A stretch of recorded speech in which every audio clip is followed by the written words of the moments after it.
কোরবানির বাজারে যদি গরু বিক্রি করতে নাও, বিক্রি যদি না হয়, রশিটা গলায় পেঁচায় দিলে গরুটা মালিকের আগে আগে বাড়ি চলিয়া যায়।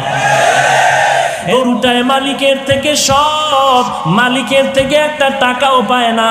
গরুটা দিয়ে তাকায় দেখ, ঘুমানোর জন্য একটা আরামের বিছানাও গরুটায় পাইল না। কই গোয়াল ঘরে শোয়ায় রাখলো, তাকায় দেখো গরুটা কত কষ্টে সেখানে রাত্র কাটায়। মশার কারণে ঘুমাইতে পারে না, ভালো বিছানার কোনো আয়োজন নাই। এরপরও গাভীটা সারাটা রাত সজাগ থাকে, বাচ্চারে দুধ দিতে পারে না। নিজের ভিটামিন যুক্ত সব দুধ তার মালিকের দিয়া দিল, কোনোদিন প্রতিবাদ করলো না, ও মালিক আমার বাচ্চারে দুধ না দিয়া সব দুধ তুমি নিয়ে গেলা, তোমার কাজ করব না। এই বলিয়া গরুটা কোনোদিন মালিকের সাথে বেয়াদবি করে নাই।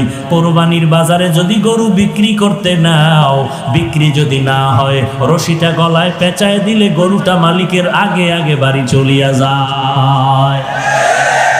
এরে বান্দা তাকায় দেখ, একটা কুকুর মালিকের কত পাগল, মালিকের জন্য জীবনটা পর্যন্ত কুকুর দিয়া দেয়, বহু প্রমাণ আছে। এরপর মালিক একটা টাকাও দেয় না, 3 বেলা খানাও দেয় না, মালিক খালি গালি দেয়, কুকুরের ধমক দেয়। এত ধমক খাওয়ার পরেও কুকুর মালিকেরে ভুলে না, মালিকেরে ভুলে না, বেয়াদবি করে না।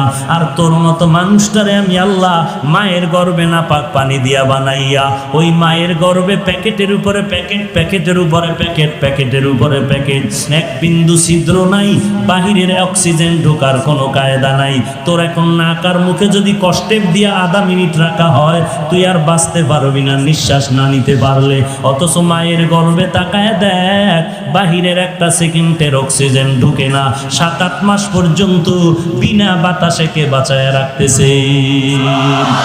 ওই আল্লাহ তোরে এত নেয়ামত দিয়া মায়ের গর্ভে রাখলে, দুনিয়াতে আসার পরে তুই খানা খাইতে পারবি না, দুনিয়ার তৈরি করা তুই নাস্তাও খেতে পারবি না।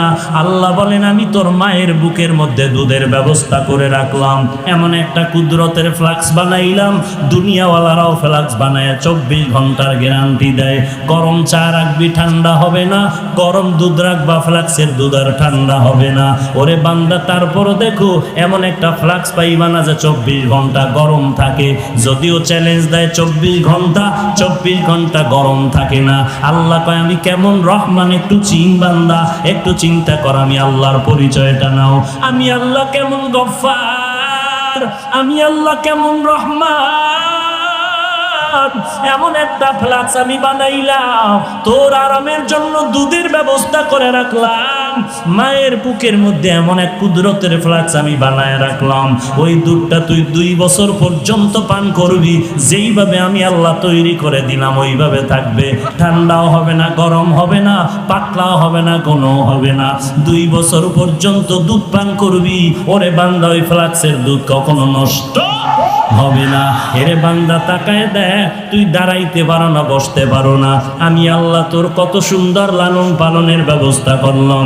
তোর এখন বাথরুমের দরকার, মাকে বলতে পারো না আমারে বাথরুমে নাও। তোমার এখন খানার দরকার, আম্মা জানকে বলতে পারো না আম্মা আমাকে খানা দাও। কি করতেছো বান্দা? তোর একটা পুঁজি হলো শুধু কান্নার আওয়াজ, কান্নার আওয়াজ, কান্নার আওয়াজ। ওই কান্নার আওয়াজটা শুধু মা বুঝতে পারে। কান্না দিয়ে তুমি কি চাও? আব্বা জান বাচ্চার কান্না শুনে কয় বাচ্চা কেন কান্না করতেছে, তাড়াতাড়ি ভাত দে, ক্ষুধা লাগছে। মায়ে কয় না না, বাচ্চা এখন ক্ষুধার কান্না কাঁদে না, কারণ 3 মিনিট আগে বাচ্চাটারে কান্না দিয়েছি। বাবায় বলে তো কান্না করে কেন? বলে এখন বাচ্চাটা ঘুমায় যাবে, ঘুমের জন্য বাচ্চাদের একটা কান্না আছে, ওই কান্না কাঁদে। আল্লাহ কয় বান্দা তাকায় দেখ, বাথরুমে যাওয়া লাগবে, তুই বাচ্চা মানুষ বলতে পারো না, শুধু কান্না করো। ওই কান্নার মধ্যে তুই কখন কি চাও আম্মা জান বুঝতে পারে, আর জগতে কেউ বুঝে না।